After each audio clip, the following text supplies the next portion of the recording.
E o papel da desigualdade na violência, né, aí tentando também, né, ir além do senso comum, não é simplesmente, né, dizer a desigualdade gera pobreza, né, e aí os pobres, muitas vezes, né, não tendo acesso, né, aos benefícios da sociedade, né,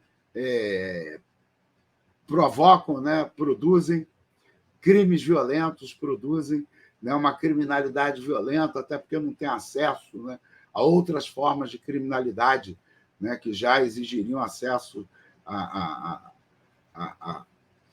né, a instrumentos, né, para o cometimento de crimes que os mais pobres não têm. Né?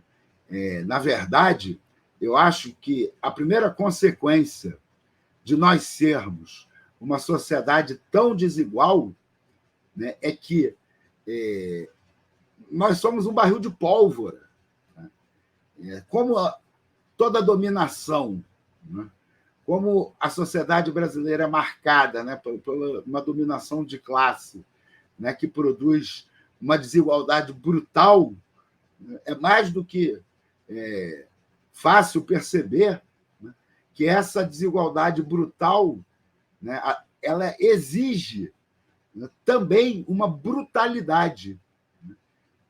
E essa brutalidade ela se manifesta tanto, né, no máximo de violência concreta, né, como também no máximo de violência simbólica. Né? E isso sempre marcou a nossa sociedade desde os períodos, né, da colonização, né, que é a violência simbólica maior, né, do que negar, né, aos negros a própria existência da alma, né, naquele momento religioso, né, do mundo religioso, reduzir, né, os escravizados a coisa. Né? Isso é uma violência simbólica, né, praticada por uma das instituições simbólicas mais importantes, ou talvez a mais importante daquele período. Né? E que violência também mais brutal do que a escravidão, né, do que a repressão, a rebeldia, né, dos escravos, dos indígenas, né, sempre foi um traço, né, dessa sociedade. E durante, né, todo esse período republicano em que se reproduziu essa desigualdade, essas violências também foram sempre reproduzidas. Né? E hoje, né, nós continuamos tendo, né, um Estado altamente letal, brutal, né, e uma violência simbólica que se manifesta, inclusive, né, numa absurda concentração dos meios de comunicação, né, num oligopólio onde pouquíssimas famílias, né, concentram praticamente todos os meios de comunicação do país, né, famílias associadas a empresas ou a igrejas, né, que também se confundem muitas vezes com negócios, com empresas.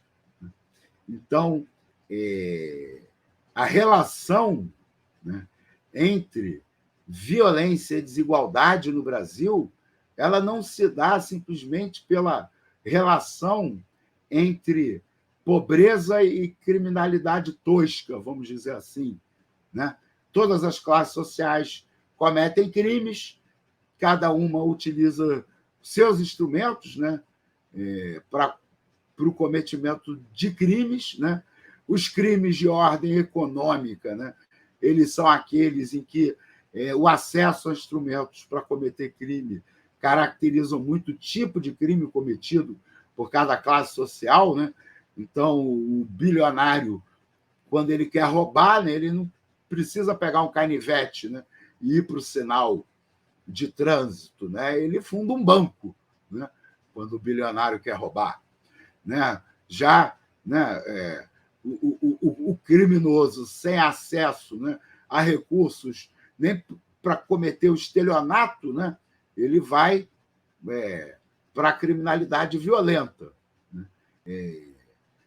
Também não se explica só, né, quando a gente pensa na criminalidade dos mais pobres como uma espécie de rebeldia social despolitizada, né, como uma forma de reagir, né, agressivamente, né, a uma sociedade que exclui, que oprime, né, ou a busca por visibilidade social.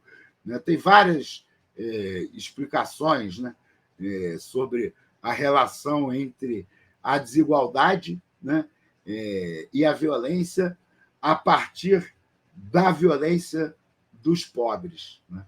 Mas eu acho que é muito importante, talvez muito mais importante, a gente refletir, né, sobre a relação entre a desigualdade e a violência, né, pensando, né, em como, né, a brutal desigualdade social do país, né, demanda uma dominação brutal, né, o máximo de desigualdade acompanhado, né, do máximo de violência, de dominação violenta, seja através da violência concreta, né, do Estado, seja através, né, da violência simbólica, né, hoje, especialmente, né, dos meios de comunicação, né, que muitas vezes, né, hoje representam igrejas, empresas, né, que são um fenômeno mais recente, vamos dizer assim,